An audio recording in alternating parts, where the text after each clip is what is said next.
del Padre y hacer lo que nos dirá Jesús, quien ha tomado sobre sí nuestros sufrimientos y ha cargado nuestros dolores para conducirnos a través de la cruz a la alegría de la resurrección.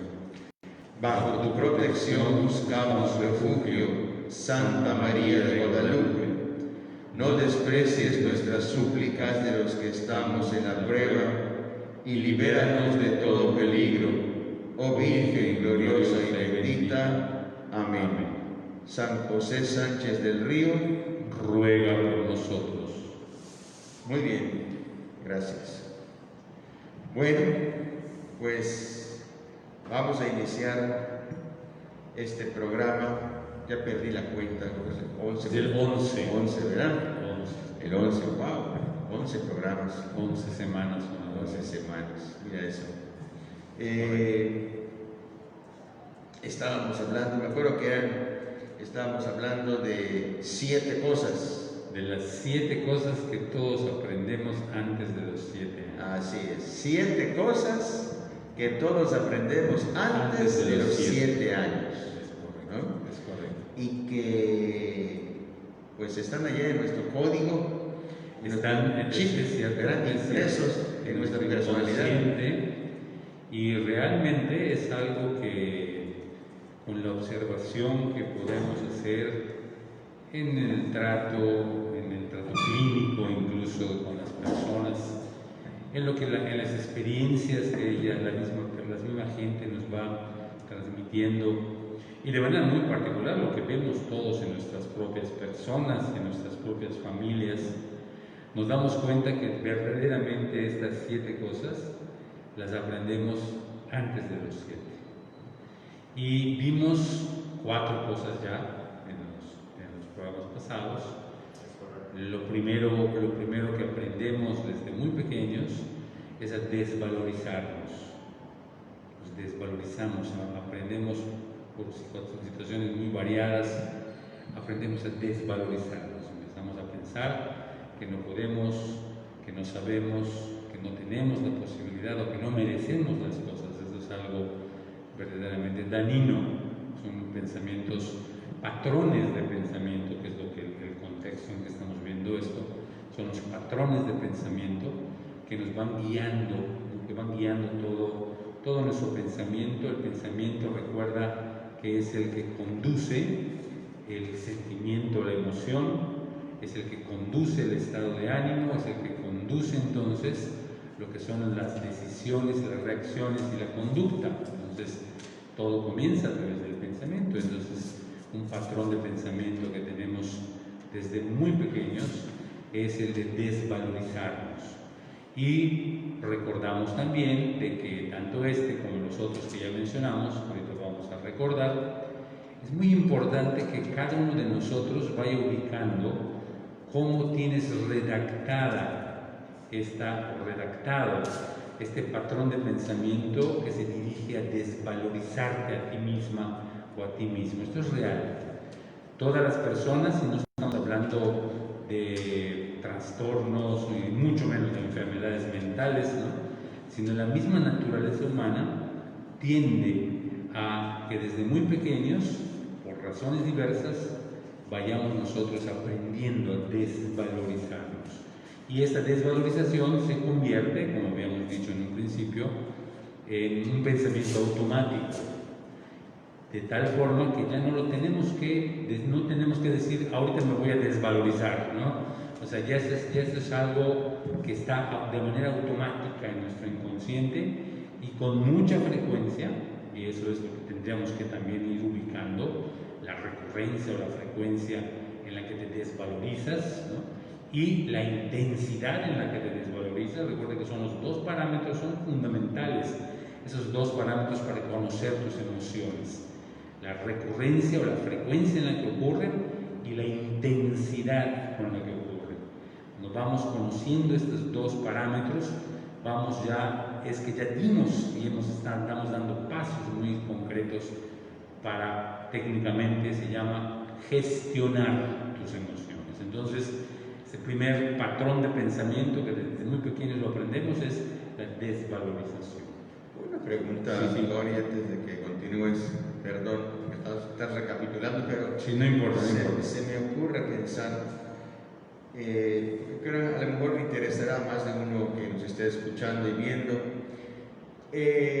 con tu experiencia de trabajo con pacientes, trabajo clínico, cuando alguna persona, sea por su conocimiento, por su autoconocimiento personal, llegara como empezar a desenmascarar esta situación, por decir de alguna manera, y empiece a tocar realidad diciendo, y a ser consciente lo que era inconsciente, es decir, a ser consciente de que se está desvalorizando, a ser consciente, por ejemplo, de que él mismo es el freno de su propio crecimiento, diciendo no puedo, sus miedos, ¿no?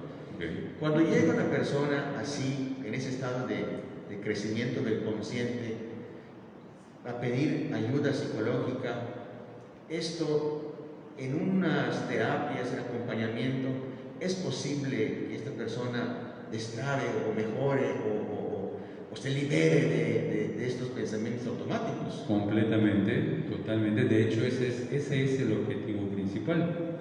El objetivo principal de cualquiera de las intervenciones que podemos hacer los especialistas, los psicólogos, cualquiera de las intervenciones, ¿cuáles podrían ser? Yo he tenido casos, por ejemplo, de personas que vienen y utilizaste ahorita tú un verbo, destrabarse, ¿no? Y con una simple orientación, la persona se destraba, se desatora en una situación en que estaba atorado o trabado. Una orientación psicológica. Otro tipo de intervenciones, la motivación psicológica. Hay personas que necesitan motivarse. Entonces, el especialista, cuando descubre esta condición en la persona, esta necesidad en la persona, uno tiene que motivar, ¿no? Tiene que aprender a motivar y que sea realmente un elemento, la motivación, para que la persona incluso vea con más claridad, se dé cuenta de que es capaz, ¿no? Y adelante, ¿no? Otra intervención es la psicoterapia. La psicoterapia ya es un trabajo y una intervención mucho más tardada, por decirlo así. No hay una forma, un número exacto, pero una psicoterapia común, estamos hablando entre 10 y 12 sesiones, ¿no? Para diferentes situaciones y circunstancias, según el protocolo que nosotros utilicemos. Y hay otra que es algo verdaderamente interesante. A mí me encanta entrar con las personas en este proceso de intervención, que es la psicoeducación. Esto que estamos viendo ahorita, más que motivación, que puede ser un momento motivante, más que orientación, que puede ser un momento orientador, lo que estamos platicando y diciendo aquí, y más que psicoterapéutico, porque no estamos siguiendo un protocolo de psicoterapia, sin duda, esto que estamos haciendo ahorita entra dentro de las intervenciones psicológicas que se llaman psicoeducación, es decir, estamos educando a nuestra mente, ¿no? Para que nuestra conducta pueda ir también cambiando, ¿no? Cambia la mente, cambia la conducta, decíamos ya en otros momentos, cambia el pensamiento, cambia la conducta. También el proceso puede ser inverso, cambiamos la conducta, cambiamos el pensamiento se reestructura, ¿no? Pero sin duda, la persona que llega, como bien dices tú ahorita, o más bien planteas, de que empieza a darse cuenta, sin duda puede cambiar, es el verbo común que utilizamos. El verbo técnico es reestructurar el pensamiento, reestructura el pensamiento, lo define de otra manera, lo redacta de otra manera, y eso sin duda va a haber emociones diferentes, reestructuradas, sentimientos reestructurados, estados de ánimo nuevos, reestructurados, y por lo tanto formas de decidir y de reaccionar y de comportarse nuevos también. Sin duda es posible. O sea que si esa persona estaba transitando en un camino pedregoso, ahora sería en una carretera petrolizada, ¿no? Puede ser, correcto, esa es una buena figura, es decir, vas a poder, le llamamos en el campo del mundo de la emoción, se le dice puede fluir de una manera mucho más notable, mucho más serena, mucho más clara, mucho más rápida, o sea, podemos ponerle muchos adjetivos o adverbios, ¿no? Pero sin duda puede ir la persona fluyendo de una manera mucho más adecuada y saludable. Sí, y pregunto esto también porque así digamos, en el común de la gente está la figura del psicólogo, del psiquiatra, está pensada para gente que está trastornada. Es correcto, es la idea. Ay, el psicólogo, si no fui loco. Es ¿no? Total, es cierto. Oye, pero hay cosas que en el camino tenemos que ajustar, tenemos que trabajar, que confrontar, que crecer. Es cierto, ¿no? Es cierto, sí. Como cuando algún abuelo le lleva a un sacerdote, no, si no me estoy muriendo, ¿no? Me voy a morir. A morir, más el tombokchi, ¿no? Exacto. No, pero sí es importante esto, ¿no? O sea, todo la riqueza del campo, del trabajo que ustedes pueden aportar y no están tocando o trabajando con casos patológicos, digamos, ¿no? Sí, Sino con casos de gente, por decirlo así, normal, que quiere crecer. Es cierto. El término es muy claro también, es gente sana, gente saludable mental y emocionalmente hablando, que tiene salud mental, ¿no? Pero la salud mental no nos exime en un momento dado de tener algunas cosas de desorientación, ¿no? Que sería la orientación psicológica, o no nos exime de sentirnos un poco desanimados, desmotivados por circunstancias diversas, y necesitamos la intervención de un especialista para que nos motive con elementos muy específicos, con puntos a veces que hay que tocar, ¿no?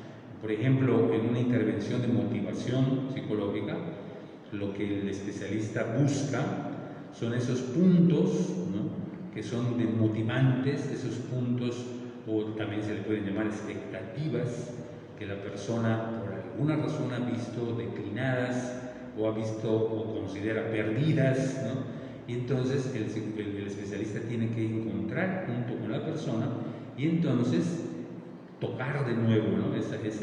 esos puntos de motivación, y que la persona entonces se pueda dar cuenta que sus expectativas no están perdidas, ¿no? O que los puntos que estaba buscando, o los proyectos, por ejemplo, que están trabajando, sea cual fuera, en psicología el proyecto es la vida personal, es el proyecto principal, ¿no? No son proyectos de cuestiones que se puedan hacer, que también pueden estar incluidos, ¿no? En psicología el proyecto fundamental es la vida de la persona. Entonces, que el proyecto de su vida lo haya visto desmotivado de alguna manera, lo haya visto que se está perdiendo o se está yendo, por decirlo de alguna manera, cada vez lo siente más lejos, ¿no? Entonces hay que buscar esos puntos y utilizarlos para motivar a la persona, ¿no? Entonces, sin duda, este tipo de intervenciones pueden ser motivadoras, pueden ser orientadoras, pueden ser psicoterapéuticas o pueden ser psicoeducativas, ¿no? Como las que vemos diciendo que estamos tratando precisamente. Muy bien, perdón, te interrumpí. No hay ningún problema, está bien para que podamos ir entendiendo. Y precisamente estos patrones, esto es interesante lo que estás diciendo, Padre, porque estos patrones de pensamiento que aprendemos desde pequeños no significan absolutamente ningún trastorno, ni mucho menos ninguna enfermedad mental. Es simplemente la naturaleza humana, la limitación de la naturaleza humana, que es la que nos va empujando a esto. Pueden ser por el ambiente, pueden ser aprendidos en el ambiente, puede ser que nos toque un mundo adulto, muy estricto, muy fuerte, muy estable incluso, pero que eso también puede en un momento dado afectar a las personas, y pueden ir surgiendo este tipo de cosas. Y como decía hace ratito, la misma experiencia, ya no se trató no solamente la experiencia clínica, que la vemos los especialistas, sino la misma experiencia cotidiana. La misma experiencia cotidiana de uno mismo, la misma experiencia cotidiana que ves con la gente con la que vives, con los hijos, por ejemplo, con los hermanos, los amigos, etc. Nos vamos dando cuenta que desde pequeños aprendemos a desvalorizarnos. Esto es algo bastante común, que no significa en absoluto ninguna enfermedad ni tampoco un trastorno mental. Aprendemos desde pequeños también a preocuparnos demasiado, ¿no? A preocuparnos anticipadamente, a generar escenarios, ¿no?, que no existen todavía y que muy posiblemente ni van a existir, pero que nos causan mucha preocupación, mucha incluso angustia o ansiedad, ¿no? Lo aprendemos desde pequeños y eso es algo que también ocurre, ¿no?, que era el segundo patrón de pensamiento, o sea, querer anticiparse ante las cosas y preocuparte de manera anticipada. Aprendemos también desde pequeños a compararnos, ese es otro patrón de pensamiento. Tendemos con mucha facilidad a compararnos con otros para sentirnos bien, ¿no? Tenemos que compararnos, ¿no? Y también tendemos a comparar a otros, ¿no? No solamente yo me comparo con otros, que eso ya es poco saludable, sino que también yo en un momento dado empiezo a comparar a dos personas, ¿no? Empiezo a comparar a mis hermanos, empiezo a comparar a mis amigos, empiezo a comparar a mis hijos, y eso sin duda es devastador, puede ser devastador en lugar de motivador, ¿no? Este sería el tercer patrón que ya estuvimos conversando. Y el cuarto patrón de pensamiento que vimos la semana pasada es el de los constantes lamentos o quejas, ¿no? Estarnos quejando continuamente. Este es otro patrón de pensamiento que lo aprendemos desde muy pequeños. Estamos constantemente quejándonos de las cosas, lamentándonos de las cosas. Y eso es algo pues, que se aprende y que tenemos que ir sobrepasando, como lo platicamos ya desde la semana pasada. Hay un quinto patrón de pensamiento, que es el que veríamos hoy, que es el de culparse con exceso, culparse excesivamente. Y este patrón de pensamientos, de manera especial, es un patrón de pensamiento muy influyente, negativamente, hace mucho daño. La gran mayoría de los conflictos que tenemos las personas, sea intrapersonales, o sea, uno mismo o uno misma, la gran mayoría de los conflictos que tienes con las personas con las que vives y convives cotidianamente, muchos de esos conflictos se deben a este sentimiento y más bien este complejo de culpa que se aparece cuando estamos culpándonos constantemente. Constantemente nos estamos culpando. Y esto ya incluso se convierte hasta como en un tipo de pensamiento mágico, donde pensamos que somos nosotros capaces, con nuestra fuerza y nuestra capacidad de culparnos y culpar a otros, hacer que las cosas salgan mal a los otros, ¿no? O sea, llegamos hasta estos extremos de pensamiento mágicos. Y el sentimiento y el complejo de culpa es tremendamente fuerte, es un poder inmenso que evidentemente desgasta a la persona, incluso puede devastar a las personas el sentimiento de culpa o el complejo de culpa. Y esto es algo verdaderamente increíble, porque cuando nosotros lo observamos de manera desde afuera, de manera objetiva, uno se empieza a dar cuenta que de dónde relacionamos esta cosa con esta otra, ¿no? Por ejemplo, algo que es muy común ahora, y digo tristemente común porque ahorita hay muchas parejas que se están separando, ¿no? Cada vez las parejas se separan más, con más frecuencia. ¿Y quiénes son los que cargan con la culpa de la separación? Los hijos. Y eso te pones a observar y dices, bueno, ¿de dónde esta pobre niñita de 5 o 6 años se está sintiendo culpable de que su papá y su mamá se pelean constantemente? Y así lo sienten los niños. Un niño o una niña de 4 o 5 años que ve que sus papás se gritan, se ofenden, se insultan, incluso se pegan los unos a los otros, la niña no va a decir, mi papá es un golpeador, es un machista, mi mamá no sé qué, es muy agresiva. No, va a decir, yo me tengo la culpa, se están peleando por mi culpa. Es lo que piensan. Y eso es una cosa, es lo que decía hace un ratito, que no le encuentro objetivamente. Dices, ¿de dónde esta pobre niña o este pobre niño está pensando que él o ella son los culpables de los pleitos de los papás? Pero así pasa, así ocurre. Esto es real, ¿no? Y eso estamos hablando de un extremo, pero en la cotidianidad de todos los días, ¿no? Cuando el papá se enoja, cuando la mamá se molesta, cuando uno dice, cuando el otro se grita, los hijos, incluso ya más grandes, se sienten culpables. Dicen, es que, ¿qué es lo que hice para que te molestes? Nada. Simplemente los papás no tenemos a veces el control adecuado, incluso podríamos decir en algunos casos ni la educación adecuada para poder reaccionar de manera más educada, ¿no? Entonces, de esa forma. Pero los hijos se sienten culpables. Esto es real. O sea, el patrón de pensamiento de la culpa es verdaderamente dañino y muy generalizado. Nos sentimos culpables de muchas cosas. Y esto es lo que tenemos que ir analizando, ¿no? En el proceso, por ejemplo, de ir trabajando este patrón de pensamiento de culparse excesivamente, hay una palabra que es fundamental en este proceso e irla cambiando, ¿no? Que es precisamente en el proceso del entrenamiento cognitivo para ir reestructurando los pensamientos e ir cambiando, y cada patrón tiene una palabra específicamente que podríamos ir utilizando para irla cambiando, entre otras que se pueden ir encontrando según sea cada caso. Pero específicamente el de sentirse culpable, hay una palabra que se tiene y que hace referencia a una actitud, ¿no? Y a un hábito, a una virtud, a una habilidad incluso importantísima, que puede ir ayudando a ir mitigando y a ir hasta incluso desapareciendo ese sentimiento, ese complejo de culpa, que es tremendamente devastador en muchos casos, que es la palabra responsabilidad. Sentirme responsable, sentirme culpable, son las dos opciones, ¿no? Y lo que hemos hecho en algunos casos, por ejemplo, es decir, bueno, haz una lista de todas las cosas que tú crees que eres culpable. Y esa lista es tan variante y variable como los días, ¿no?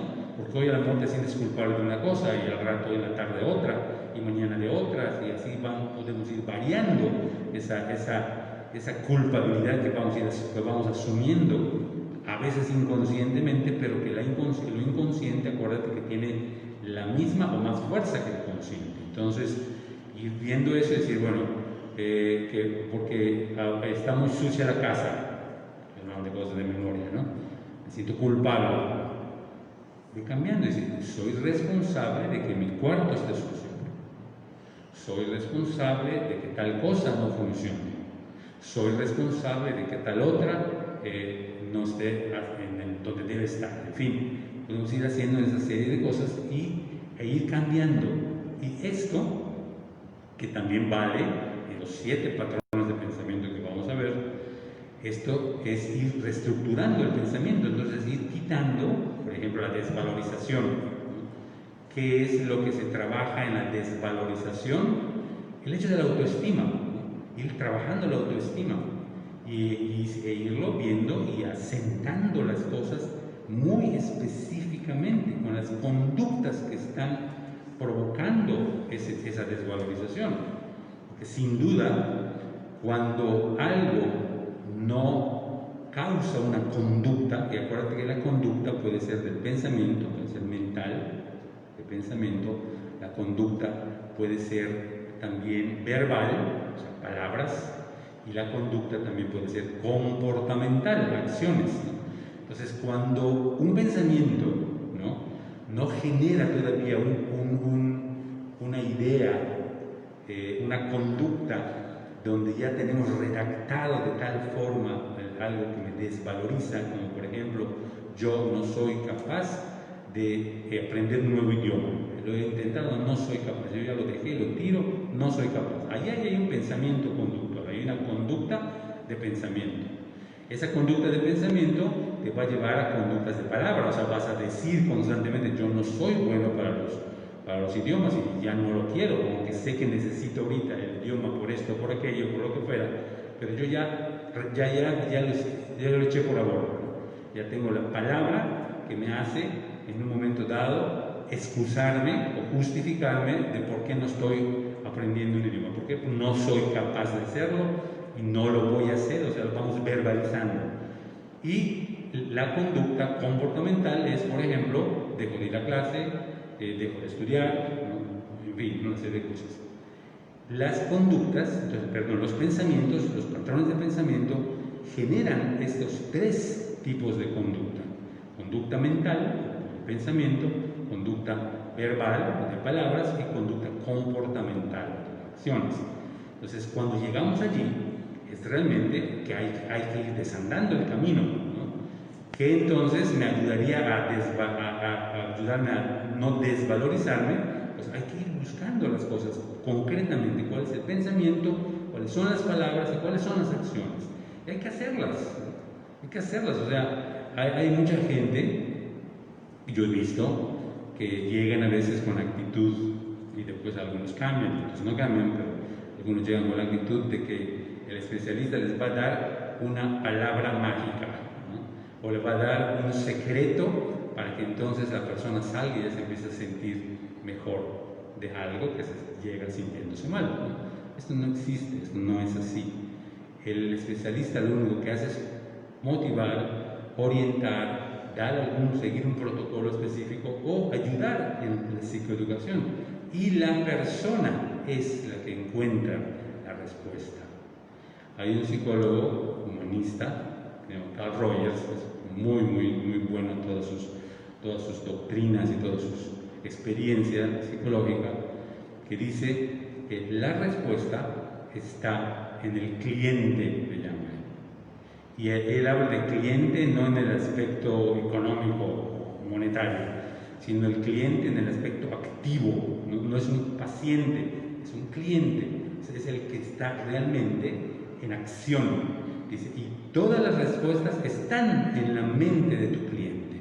Es algo verdaderamente interesante, que es por tanto cierto. O sea, uno se da cuenta que es cierto, la respuesta está en la persona. Bien, entonces estos patrones de pensamiento que nos van afectando y que nos van haciendo cada vez en un momento mucho daño. Tenemos que ir reestructurando el pensamiento, tenemos que ir reestructurando el lenguaje y tenemos que ir reestructurando, entonces, que va a ir en escalada, se reestructura la conducta, ¿no? Entonces hay que cambiar, hay que hacer, y ese cambio lo haces tú, nadie más. La persona es la que hace el cambio, y de manera particular tiene en el pensamiento una fuerza sumamente interesante, lo que es el lenguaje. Hay una función que tiene nuestro lenguaje que se llama la función performativa del lenguaje. Performativa. Y esa función significa que lo que yo voy diciendo va performando mi pensamiento y va performando todo lo que sigue, la emoción, el sentimiento, el estado de ánimo, mis reacciones, decisiones y mi conducta. Entonces es la fuerza performativa, la función performativa. Y esto es lo que es uno de los elementos que hay que trabajar en estos 7 patrones de pensamiento para irlos cambiando. Porque, sin duda, la fuerza o la función performativa del lenguaje, o sea, la fuerza que tiene el lenguaje para convencerte de algo, es la misma que utilizaste para desvalorizarte. Es la misma. Es ese pensamiento que estructuraste en un momento dado. Decir, no soy capaz, que es lo que decimos generalmente, ¿no? Eso tiene una fuerza performativa. Y esa fuerza performativa del pensamiento bajó entonces a tu lenguaje. Y estructuraste palabras que utilizas con mucha frecuencia, en la misma frecuencia de que te desvalorices, para sentirte desvalorizado. Y esa fuerza del lenguaje performativa llegó también a la conducta. Entonces, la misma fuerza, fíjate bien, que utilizas para desvalorizarte, es la misma fuerza y las mismas funciones que vas a utilizar para aprender a valorizarte. Es exactamente el mismo, o sea, es la misma situación. Es algo verdaderamente interesante. Cuando lo vas viendo ya específica y concretamente en tu vida, con conductas concretas. Es lo único, recuerda, lo único que podemos ver nosotros, las conductas. Y la conducta es de lo que habla del estado interno de las personas. Entonces, cuando cambias la conducta, cambia todo. Cuando cambias el pensamiento, cambia también la conducta. Cuando cambia la conducta, va a cambiar también el pensamiento. Es la ida y la vuelta, como habíamos dicho. Bien, entonces, este es de culparse en exceso. Este patrón de pensamiento de culparse en exceso, del complejo de culpa, es sumamente fuerte, es muy generalizado y está muy bien posicionado en la gran mayoría de nosotros. Sí, hay una cosa aquí que también se experimenta en el sacramento de la reconciliación o penitencia. Para que se logre o se dé esta verdadera conversión del corazón, porque muchas personas cuando llegan al sacramento de la penitencia o confesión llegan con un fuerte sentido de culpa, Es correcto, mas no de arrepentimiento. es cierto. Y entonces justamente parte del servicio que uno hace es ayudarlos a ubicar, ¿no? Es cierto. Porque A dar ese paso, ¿no? a dar ese paso y a diferenciar, porque yo les ayudo en esto, o sea, el sentimiento de culpa te centra en ti mismo y no te trasciende.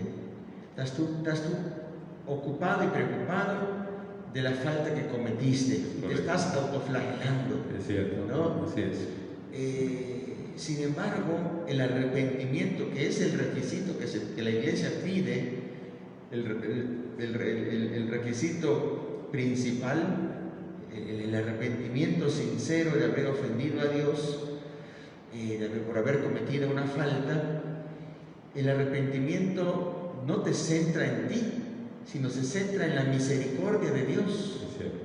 ¿No? Entonces, esto que es lo que acabas de decir es muy importante, porque para acercarse al sacramento y para que el sacramento tenga validez en tu alma, tienes que acercarte con espíritu de arrepentimiento humilde y sincero de tus pecados, no de estarte autoflagelando y autocastigándote porque has cometido este pecado y no tienes perdón de Dios, ¿no? Es correcto, es cierto. O sea, para que te puedas liberar y para que Dios te perdone y para que tú te liberes del pecado y seas libre humana y espiritualmente, sé sincero, sé humilde, sé sencillo, date cuenta dónde has fallado, arrepiéntete de corazón y confía en la divina misericordia de Dios. Es cierto, es cierto.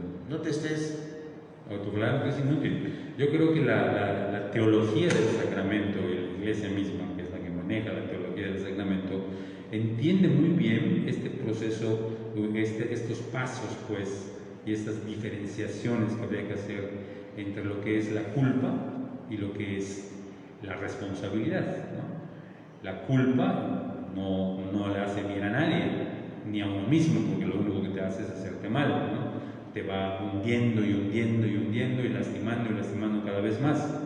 La responsabilidad, mental y humanamente hablando, como dices tú, Padre, te centra en la otra persona. O sea, yo me siento responsable de que esta persona, mi pareja, mi hijo, mi amigo, mi hermano, esté sufriendo esto, porque yo soy el responsable, yo se lo hice, entonces yo tengo que cambiar, ¿no? Soy responsable de lo que hice y por tanto soy responsable de cambiar esta situación, ¿no? Entonces, esto en la teología del sacramento se entiende muy bien, que es el nombre que se le da a la responsabilidad es que te sientas arrepentido, ¿no? El que se siente arrepentido es porque se siente responsable, y se siente responsable sin duda porque ofendimos a Dios con eso, pero como dice San Juan en su carta, la carta del apóstol San Juan, donde dice, él dice, ¿no? Si digo que amo a Dios a quien no veo y no amo a mi hermano a quien veo, soy mentiroso, ¿no? Entonces, ¿qué significa esto en este sentido que estamos hablando? Que cuando yo ofendo a Dios, estoy ofendiendo a mi hermano, ¿no? Entonces, y por eso Dios es el que nos dice, ¿sabes qué? No peques porque estás lastimando a tu hermano, ¿no? A Dios lo sabemos, no le podemos hacer nada, ¿no? Dios no tiene enemigos verdaderamente, o lo que se llama en filosofía, enemigos ontológicos, no tiene, porque nadie le puede hacer daño a Dios. Nosotros tenemos que seguir a Dios y Dios nos dice no peques, ¿no? Evita el pecado. ¿Por qué? Porque cuando pecas lastimas a tu hermano, ¿no? Entonces hay que sentirse responsable de eso para poder cambiar. Sí, es correcto. O sea, Dios, el Señor Todopoderoso, Creador de cielos y de tierra, el Omnipotente, el que no tiene principio, el que no tiene fin, no le hacemos ningún daño. Absolutamente. Lo que pasa es que el Señor, que nos hizo para Él y nos hizo con un diseño particular, que es el amor, ve, por decirlo así, con pena, con tristeza, como pecando nos hacemos daño a nosotros y hacemos daño a los demás, porque a Él no le hacemos ningún daño. ¿No? Absolutamente, es correcto, ¿no? Es cierto. Y la mecánica, pues, de la diferencia entre culpa y responsabilidad está en el sentirse culpable simplemente, pero no sentirse arrepentido, en el sentido que eso es verdaderamente inútil, ¿no? No nos sentimos responsables o no nos sentimos arrepentidos de algo, es verdaderamente inútil cualquier cosa que hagamos o que dejemos de hacer. Muy bien. Entonces, ese sería un quinto patrón de pensamiento, el exceso de culpa o el complejo de culpa. Un sexto es atarse al pasado. Eso es algo que también aprendemos desde muy pequeños, nos atamos al pasado. El atarse al pasado, mental y psicológicamente hablando, sí puede significar de entrada que tenemos cierto miedo o rechazo al cambio. O sea, no queremos los cambios, yo soy de esta forma, a mí me gusta esto, y cualquier cosa que sea diferente o sea nueva incluso, no me interesa. O sea, yo tengo esto y eso nos limita mucho. Este patrón de pensamiento de atarse al pasado, estamos constantemente perdiendo oportunidades de avanzar, perdiendo oportunidades de mejorar, porque nos casamos, por decirlo de alguna manera, con una forma de ser, con una forma de pensar, con una forma de sentir, de hablar, de reaccionar, de comportarnos, y no vemos realmente la riqueza que existe en muchas formas diferentes de pensar, o como se dice en psicología, el pensamiento alternativo, ¿no? Que nos da nuevas alternativas y nuevas formas. Entonces, el patrón de pensamiento de atarse al pasado es algo que verdaderamente está hablando de miedo o de rechazo al cambio, que es algo que tenemos que ir venciendo, ¿no? De alguna forma. Hay otro, y el séptimo patrón de pensamiento es el de las críticas permanentes. O sea, estamos criticando constantemente. Estamos criticando una cosa, estamos criticando otra, que no es solamente quejarse, sino es criticar directamente algo, ¿no? O sea, es tener estar criticando, y este sentido, críticas permanentes, sentido de crítica permanente, nos habla sin duda de dos emociones que van generando dentro de nosotros. Por una parte, de insatisfacción. Una persona que está insatisfecha se está quejando y criticando constantemente todo. Y otra emoción muy fuerte es la disforia. La disforia es un malestar muy fuerte. Disforia. Es un malestar constante. O sea, estamos molestos, nos sentimos mal en todo momento, en toda situación. y es una disforia, ¿no? Entonces, el hecho de atarse al pasado, de críticas permanentes, es un patrón de pensamiento que nos genera estas dos emociones que son verdaderamente devastadoras. Nos sentimos constantemente insatisfechos y nos sentimos constantemente molestos y enojados, nos sentimos mal, como decimos comúnmente, ¿no? Fíjate que esto de el ser criticones, yo siempre he dicho un poquito así como para ayudar a entender a la gente, a tomar conciencia, que es así como un deporte nacional, o sea, en charlas de café, en sobremesas, en encuentro de amigos, lo que se hace es criticar y hablar mal del que no está presente. Exactamente. ¿No? Y esto ya, aunque está mal, es incorrecto, no es honesto, no está bien, tanto sancionado por las Sagradas Escrituras como también advertidos por la psicología, que no es sano, no es correcto. Tampoco, fíjate, ayuda a conocerte mejor. Yo siempre he dicho que, ¿por qué no mejor, en vez de hablar mal del que no está y del que no se puede incluso defender? Es cierto. ¿Por qué cuesta tanto trabajo de hablar de uno mismo? Es más fácil hablar del otro. Y qué difícil es hablar de uno mismo. De uno mismo, ¿no? Es correcto. Y esto yo lo veo, por ejemplo, en el Evangelio, cuando el Señor Jesús, en un momento de intimidad con sus apóstoles, ahí cercano al lago de Galilea, en un atardecer como esto, solito, él con los apóstoles, de diálogo profundo, les dice: bueno, ustedes ya han caminado conmigo un tiempo, me han visto, me han escuchado, han visto los milagros y las cosas que he hecho. Bueno, ¿y la gente quién dice que soy yo?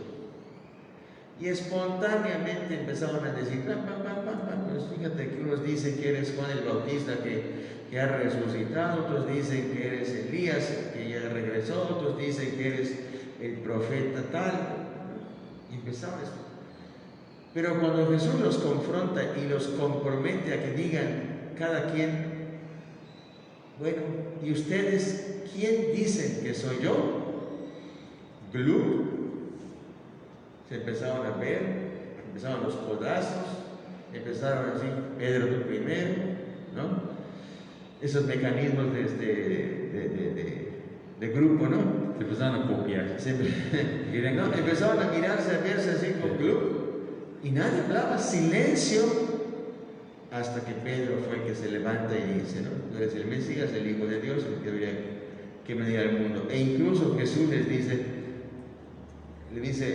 Jesús a Pedro: mira, Pedro, esto que has dicho, lo dijiste muy bien, pero no te creas mucho que tú has dicho así por tu propia inspiración, sino es mi Padre que es el que te ha inspirado esto, para que estos todos lo oigan. Exacto. ¿No? O sea, qué difícil es hablar de uno mismo, qué difícil es externar tu posición, pero qué fácil es hablar del otro. Es cierto. ¿No?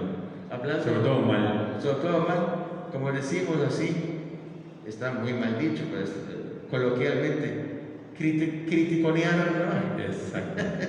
Cuando se critica, digamos, o sea, como una cosa habitual, eso es un vicio, pues, ¿no? O sea, es una cosa que no ayuda a planificar a la persona, ¿no? Es correcto. Sí, entonces, estos siete patrones de pensamiento son los que de alguna manera van dirigiendo nuestras emociones, nuestros sentimientos y por lo tanto nuestros estados de ánimo. Y los estados de ánimo sin duda son los que de alguna manera determinan cómo reaccionamos, qué decidimos y cómo nos comportamos. Entonces, estos 7 patrones, hay muchos otros más, estos son 7 que aparecen, pero recuerda que el contexto en el que estamos platicando esto es que los patrones de pensamiento son esos como canales neuronales que el cerebro va realizando, ¿sí?, a partir de la experiencia que vamos teniendo día a día, y el cerebro entonces los estructura. Esto es algo estructural. Esos patrones de pensamiento no son entonces algo que sea solamente eventual, sino que se convierten en algo estructurado por el mismo cerebro a partir de tu experiencia y de todo el ambiente en el que vives y que has vivido a lo largo de toda tu vida, y se convierten en pensamientos automáticos. De tal manera, insisto, que conscientemente no tienes que decir me voy a desvalorizar, me voy a preocupar, me voy a comparar, voy a quejarme de esto, voy a atarme al pasado o voy a estar criticando constantemente. No, ya lo hacemos de manera automática. Y esto es lo que realmente tenemos que aprender a trabajar para romperlo, ¿no? Y con la misma fuerza, con los mismos elementos con los que tu cerebro construyó estos 7 y muchos otros más patrones de pensamiento, con esos mismos elementos, con esa misma estructura, con esa misma energía psíquica, puede construir patrones de pensamientos saludables, que es realmente lo que tendríamos que ver, ¿no? O por ejemplo, el patrón de pensamiento de desvalorización, con los mismos elementos, como estamos diciendo, el cerebro puede ir trabajando una autoestima saludable, ¿no? Con esos mismos elementos que tu cerebro, por tu experiencia y por tu ambiente, construyó una persona que se preocupa anticipadamente y está acostumbrada a generar escenarios que son irreales y muchas veces trágicos. Con esa misma, el cerebro puede generar patrones de pensamientos que lleven a la persona a aprenda a decidir y a tomar decisiones. En lugar de preocupaciones, nada más decisiones. Eso es algo sumamente importante. Y así con cada uno de ellos. Existen, cada cosa tiene, el cerebro puede crear patrones de pensamiento saludables.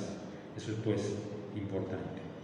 Y recuerda entonces que esto estamos hablando de el gran contexto de esto son los 3 equilibrios: el equilibrio interpretativo, que ya lo vimos, el equilibrio físico, que también ya lo vimos, y el equilibrio, que son 3 dimensiones: equilibrio cognitivo, equilibrio afectivo emocional y equilibrio relacional, que son los dos que nos quedan ver, ¿no? Después de esto, nosotros ya veríamos, creo que la semana que viene, Padre, veríamos otro punto importantísimo en el equilibrio cognitivo, que es exactamente el otro lado de la moneda, ¿no? Que serían los pensamientos irracionales. O sea, ¿qué son los pensamientos irracionales? E ir generando a cada pensamiento irracional, a cada patrón de conducta, de comportamiento irracional, ir generando un patrón de conducta o un patrón de pensamiento saludable. ¿Hay alguna pregunta, Willy? Ninguna. Creo que había unas preguntas que Sí. habían mandado. Sí. Nada más, si me permite, voy a buscarlas.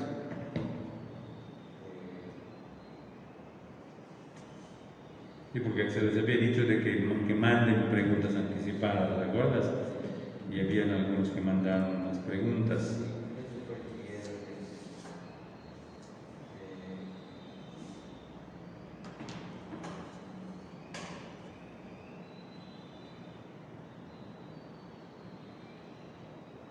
Cuando comenzamos estos programas, ya hace 11 semanas con la de hoy, hicimos una diferenciación, usamos una figura de que era el de aprender a pescar, si te acuerdas, para aprender a pescar.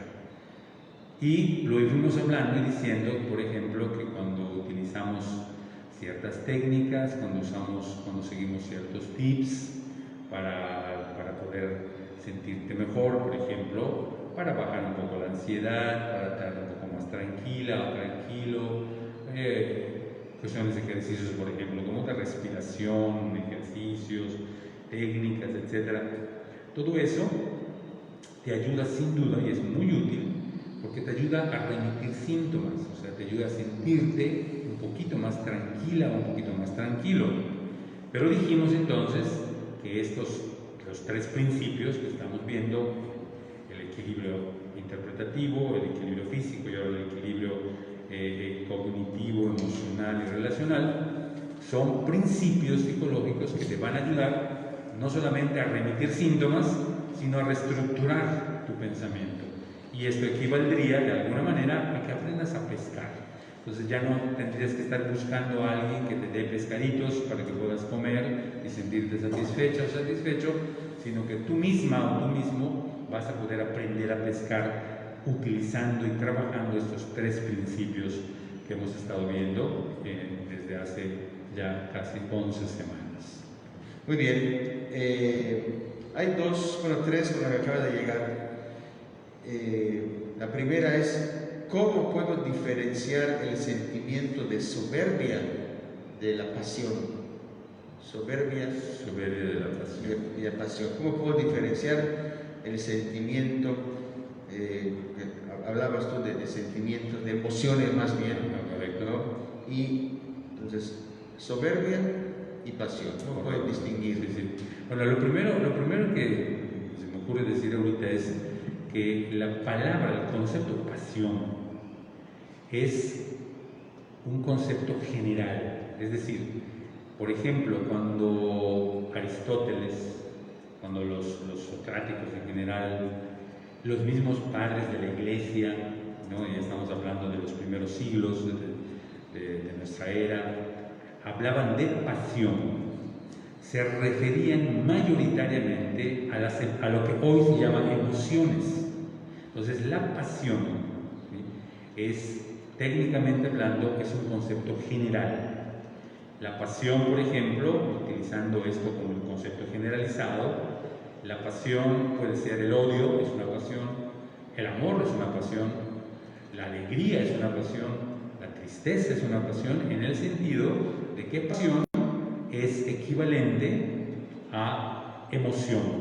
¿Sí? Entonces, esta sería una primera aclaración para la persona que hizo la pregunta. La pasión es un concepto generalizado que puede atribuirse al amor, al odio, a la alegría o la tristeza, a cualquier otra emoción, ¿no? Eso sería por una parte.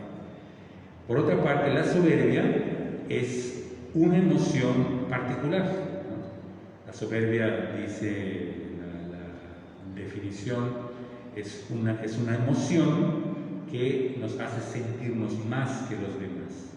Es una emoción que nos hace hablar de manera despreciativa a las demás personas.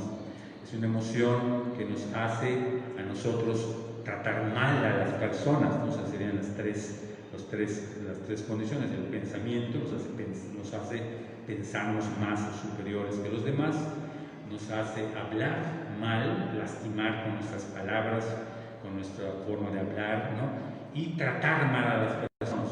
Una pasión, una emoción que nos hace conductualmente tratar mal a las demás personas, ¿no? Esa sería, me parece, la diferenciación. Pasión es un concepto general que vale para amor, para odio, para tristeza, para alegría, etc.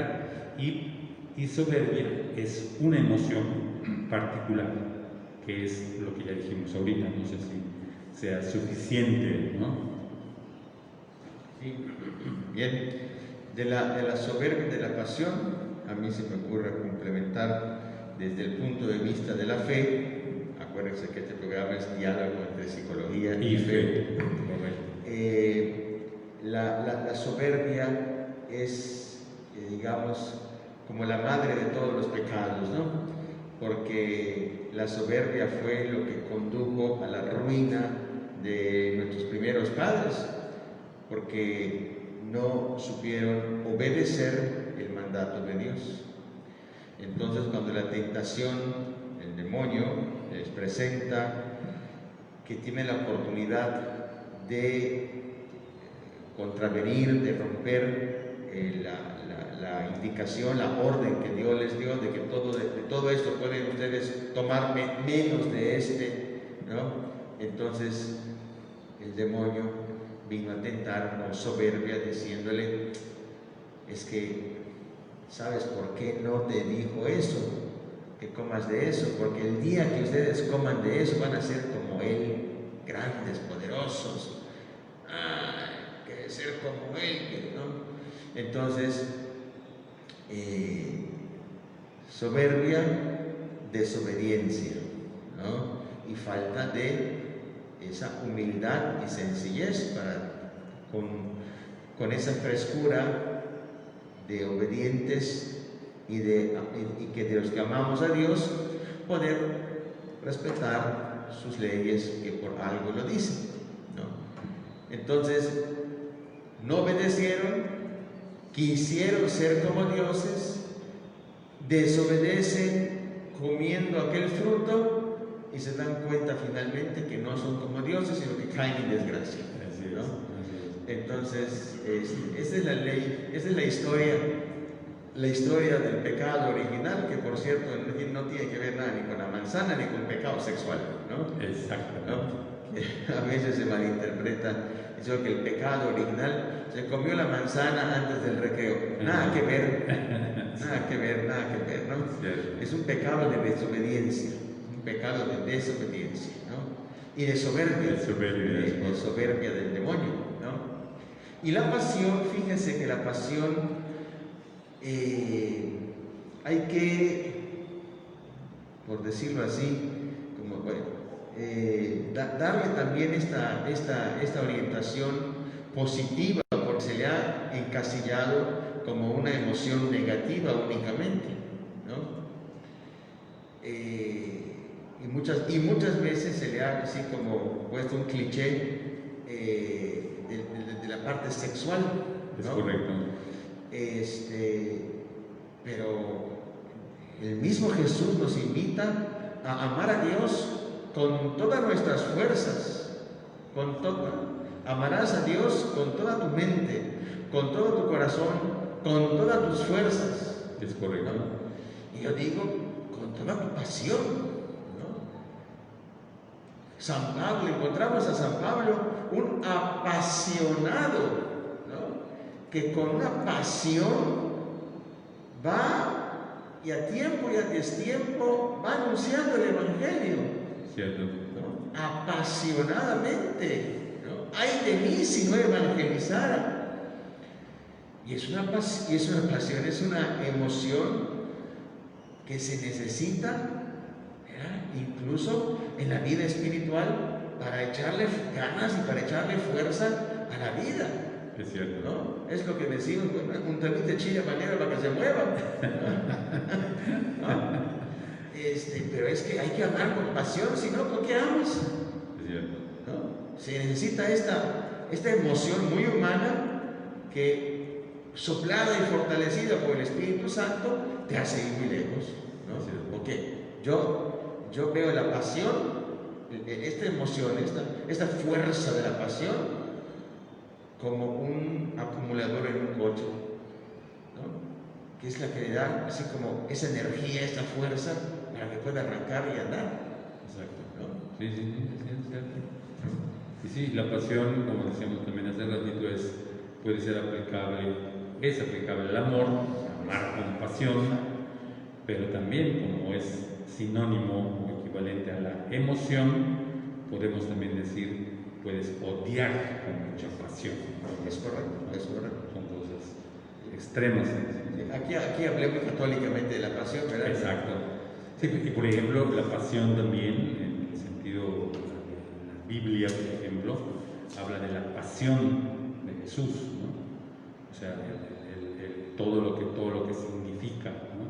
La pasión, la muerte y la resurrección de Jesús, o sea, todo el triduo. Y la pasión la dirige específicamente a los momentos del sufrimiento de Jesús, ¿no?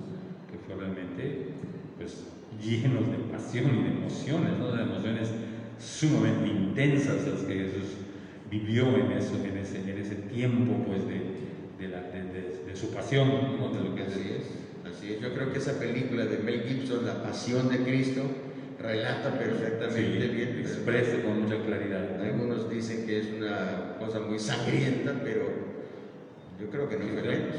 Exactamente, Yo creo que no fue menos. Así es. No fue menos, ¿no? Así es. Bueno, la otra es cómo en verdad generar mejores hábitos para aprovechar mejor el tiempo. Cómo generar mejores hábitos para aprovechar mejor el tiempo. Por ejemplo, en esta cuarentena sobraba el tiempo, pero no muchos logran desarrollar una virtud o un hábito o una meta. ¿Cuáles son las mejores herramientas para poder generar buenos hábitos para alcanzar una meta? Muy interesante, muy interesante. Generar hábitos es una de las tareas, yo le llamo, más importantes que tenemos los seres humanos. Generar hábitos. Yo pienso, tratando un poquito de ordenar un poco, yo pienso que lo primero que habría que hacer, para la primera herramienta, me gusta la palabra que utiliza la persona que hace la pregunta, para poder generar un hábito, crear un hábito, yo creo que lo primero que hay que hacer es clarificar muy bien cuál es el hábito que quieres generar, cuál es el hábito que quieres hacer realmente, qué hábito es, hay que ponerle nombre realmente, ¿no? Podríamos decir, quiero generar el hábito de la lectura, ¿no? Bien. Ya lo ubicaste muy bien, eso sería un primer paso y una primera herramienta. Una vez habiendo ubicado ese hábito que quieres hacer, me parece que tienes que motivarte y darle la importancia que tiene, ¿no? ¿Por qué quieres realmente generar el hábito de la lectura? Y decirte a ti mismo y a ti mismo con mucha claridad cuáles son tus expectativas de generar ese hábito de lectura. Generar, decir, yo quiero aprender a leer porque quiero, vamos a poner expectativas muy concretas, muy claras, muy alcanzables, ¿no? Y decir, yo quiero empezar a leer un libro en estos primeros 2 meses, por ejemplo. De aquí a septiembre quiero leer un libro. Hay gente que se lee un libro en un día o en una semana, pues eso es algo general. Es algo cierto, pero una cosa importante, una herramienta importante en generar tus hábitos es que tienes que hacerlo poco a poco. Nadie empieza, por ejemplo, a correr un maratón de un día al otro, ¿no? De repente ahorita a mí se me ocurrió, nunca en mi vida he dado un paso en la calle para correr ni nada, me compro mis tenis, yo voy a correr un maratón, no lo voy a poder hacer, ¿no? Tiene que ser poco a poco. Entonces una herramienta importante en el hábito, la creación de hábitos es que sea poco a poco y tienes que hacer con una programación. Si la puedes hacer es mucho mejor. Es decir, por ejemplo, si vamos a leer, decir, bueno, tengo este libro, eso es una cosa importante, generar un ámbito y un ambiente adecuado. Es decir, un buen libro, me consigo este buen libro, un libro que me guste, un libro que yo quiera leer, que me guste realmente el tema, etcétera, porque si no me gusta, pues entonces va a ser muy difícil que yo pueda generar un hábito de lectura con un libro que no me gusta, ¿no? Entonces tengo que conseguir un libro que me gusta y decir, bueno, voy a leer el primer capítulo en esta semana, lo que fuera, porque estoy hablando de memoria, ¿no? Ir programando, ponerte metas, expectativas muy claras, muy medibles y muy alcanzables, que son como las características de una meta, que sea alcanzable, que sea medible y que sea verdaderamente clara, ¿no? Alcanzable, lo podamos alcanzar. Entonces, decir, en una semana voy a leer y así puedas ir avanzando. A lo mejor en esa programación que vas haciendo, tú te das cuenta que ahorita en esta semana leíste un capítulo, pero a lo mejor la semana que viene, por la práctica que has tenido, ya vas a leer 2 capítulos en una semana. Entonces vas a ir avanzando, A mí me parece entonces que eso es importante. Y otra herramienta fundamental que me parece que es la fundamental para crear hábitos es practicar, hoy, al rato, mañana, pasado. Los especialistas dicen que un hábito, el cerebro va generando esas estructuras que hablábamos neuronales que van estructurando el cerebro, Dicen los especialistas que el cerebro estructura nuestro cerebro y va generando patrones de pensamiento en cuanto a un hábito, dicen en 21 días. Dicen los especialistas, a lo mejor pueden ser 22, a lo mejor pueden ser 20, pero dice los especialistas que si 21 días tú vas, repites hoy, repites 2, repites 3, 21 veces, 21 días, repites ese hábito que tú quieres realizar de manera ordenada, de manera alcanzable, de manera clara, de manera motivada, en 21 días, dicen los especialistas, tu cerebro ya generó una estructura de pensamiento que se llama una estructura habitual. Me parece que eso sería de alguna forma algunas herramientas, ¿no? Entonces sería ubicar bien qué es lo que quieres habituarte, crear un ambiente adecuado. El ejemplo que pusimos del libro es que consigas un libro que te guste, es un ambiente adecuado, y que tengas las cosas suficientes. Por ejemplo, también es muy importante, si quieres aprender a leer, habituarte a leer, que tengas un lugar que te guste. Eso es muy importante. Creo que todos tenemos en la casa, por ejemplo, un lugar donde nos gusta trabajar, donde nos gusta leer, pues que tenga un lugar agradable, que haya temperatura agradable, que haya una buena luz, en fin, o sea, todo lo que son las situaciones para que puedas, el hábito que estás generando pueda irse realmente estructurando adecuadamente, ¿no? Tus metas, programar, etcétera, y practicar, según los especialistas, por 21 días. Y después de esos 21, pues evidentemente los tienes que seguir, porque si no, no es hábito, ¿no? El hábito es que es algo no solo de 21 días, sino de muchos días. Muy bien. Y finalmente la que nos acaba de llegar por el chat. Entonces, ¿es cierto lo que dicen? Ocúpate, no preocúpate. Correcto, es muy cierto, es una frase muy saludable. Ocúpate y no preocúpate. Ocuparse, sin duda, te va a ayudar a tener tus procesos mentales mucho más tranquilos y más serenos. El hecho de que estés ocupado, y fíjate, puede ser que estés muy ocupado, pero si estás tú conscientemente ocupado, fue una decisión que tú tomaste, es decir, esto voy a hacer y lo voy a lograr. Puede ser que te lleve mucho esfuerzo, que te lleve mucho tiempo, que te lleve mucha ocupación, por decirlo así, que te haga una persona en ese momento muy ocupado o ocupada en eso. No importa. Lo que trastorna, lo que acelera los procesos mentales, no es el estar ocupado o el estar muy ocupado. Lo que trastorna o acelera tus procesos mentales es la preocupación, sin decisión. Eso es lo que genera un aceleramiento de los procesos mentales o aceleramiento de tu pensamiento. Cuando hay algo que sabes que quieres hacer o que sabes que tienes que hacer, pero no has tomado la decisión de hacerlo. Y se queda en el campo de los pendientes, en el campo de las preocupaciones. Eso sí que acelera y entorpece tu pensamiento. Ocúpate, no preocúpate. Diario, Muy bien, pues llevamos hora 15 de programa, vamos a pararle aquí, para que todo lo que se ha dicho pues también pueda ser, también ojalá sirva para la reflexión y para el autoanálisis de cada uno de nosotros, que da pues esto mucha luz, ¿verdad? Da mucha luz.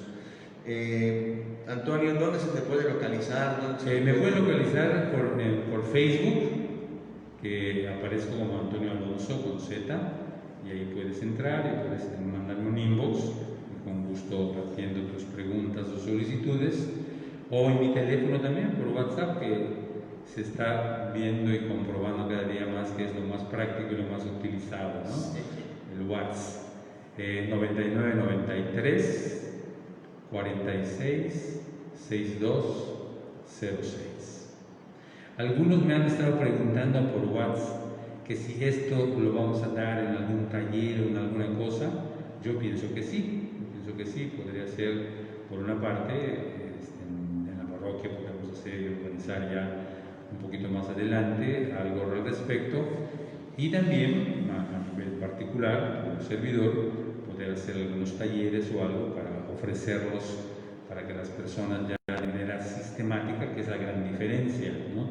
Cuando tú vas a un taller en un tiempo determinado, limitado si quieres, pero determinado, vas a ver ciertos puntos y trabajar ciertos puntos, y es lo que llamamos de manera sistemática y que en un momento dado te puede ser de utilidad. Sí, y yo sí recomiendo mucho eso, ¿no? Si algo de lo que está arrojando esta información, este programa, lo que está diciendo el psicólogo Antonio, está como haciendo eco, rebotándote, está como, no te quedes con eso, ¿verdad? No te quedes con eso. O sea, pregunta, consulta, Sí, porque ahí puedes hablar el límite, todo para un mejor autoconocimiento. Es correcto. Yo me acuerdo muy bien lo que dijiste desde el principio. O sea, ¿para qué sirve todo esto? ¿Para qué sirve todo esto? Para que tú tengas mejor calidad de vida. Sin para duda. que seas más feliz. Sin duda. ¿Verdad? Sin duda. Sí. Muy bien, pues muchas gracias. Gracias, Antonio. A ti, padre, y a todos ustedes de ahí en casa, muchas gracias. Gracias, Willy, por tu apoyo en los controles técnicos, y gracias a ustedes por su compañía y por su presencia en ese programa.